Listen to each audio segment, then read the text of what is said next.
So Lee, with 20 minutes to go, we were 28 points to 12 down, and the game looked to be over. Really, how on earth have we clawed that one back to win?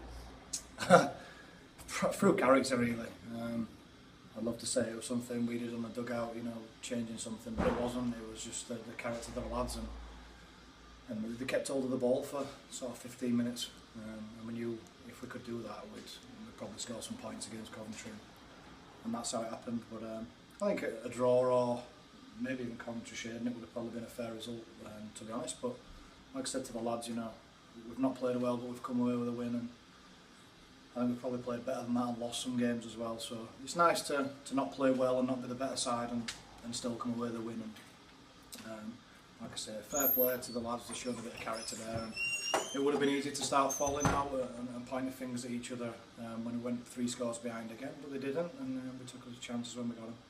60-0 down at the break, and although we had plenty of ball, we didn't look threatening at all, did we, that first half with it? No, we were poor.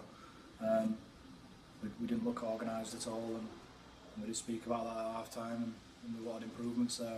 And, I wouldn't say we threw the ball about with glee in the second half, but they were a little bit more structured and more organised. And then that's something we've been working on for quite a while, really, and quite managed to nail it. Never really managed to nail an half-back partnership since I started. Just continually going at it. We always seem to have sort of young lads and inexperienced boys learning the game a little bit, and probably Emanuele and Delaney probably controlled the game, for probably 50-60 minutes there. And they went off the boil for the last 20, and we came strong, and that's where we had it won. What do you say to a team that's 60-0 down at the break and not playing particularly well? And Coventry looked to be in the ascendancy, didn't they? Yeah, I mean, we've looked at Coventry and they have struggled this season, so we knew as soon as we put some pressure on them, we'd score. I actually said we would score 2 sort of barge over tries, because I knew as soon as we put some pressure on their line, we would get them.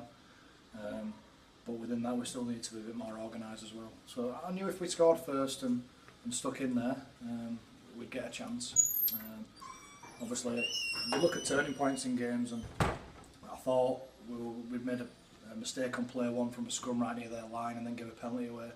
Then Coventry went and scored to go 3 in front, and I was thinking, right, that probably is the game breaker. But then a few minutes after that, what probably did turn out to be the game breaker is they went for a drop goal and missed, and it probably just said to them that that's us done, sort of thing.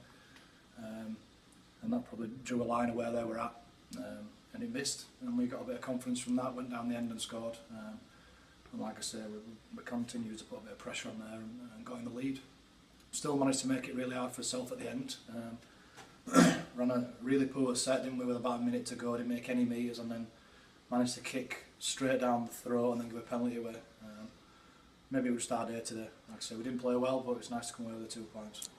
There was a lot of confusion in the stands regarding that last kind of 10-20 seconds. They won a penalty just in front of the sticks and didn't opt to take it. What happened there? I couldn't see. You'd have to ask Coventry that. I'm not sure. It's not going to come straight on my team. I don't know what they came into the game looking for. Did they need to win it? Did they need a point? I'm not sure. Obviously, they would have preferred to win it, but when they go for a penalty goal 40 metres out and then get another one 10 metres out, you probably expect them to go for it. But like I say, they might have fancied the chances to get over there. But we defended strong.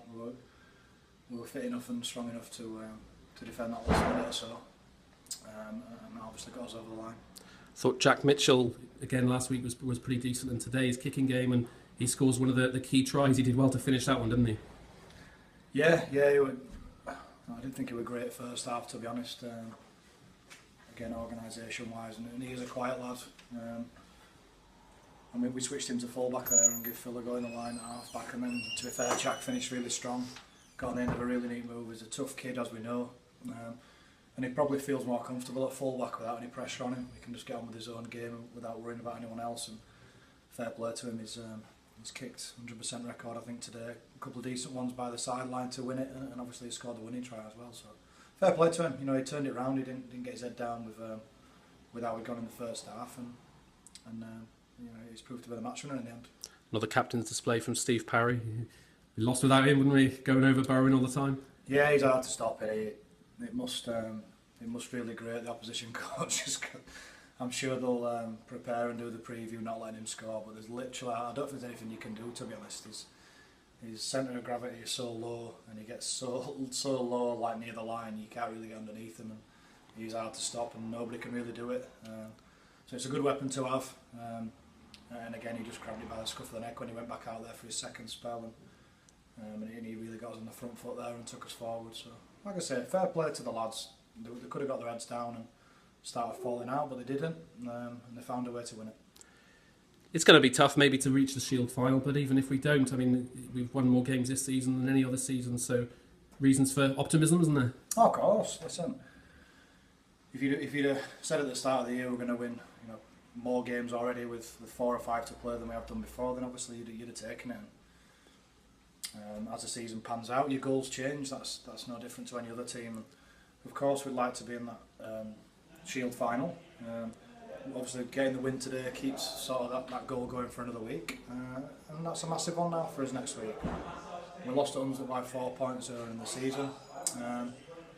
Hunslet Crusaders play each other tomorrow, and everyone's sort of got to play everyone still, so it's still up for grabs. With 4 teams going for the 2 spots, and we want to keep that going as long as we can. But I feel like we probably do need to win next week, so we've got that with no pressure. It could be our last crack at a Northern team together, so let's go and be confident and see what can happen.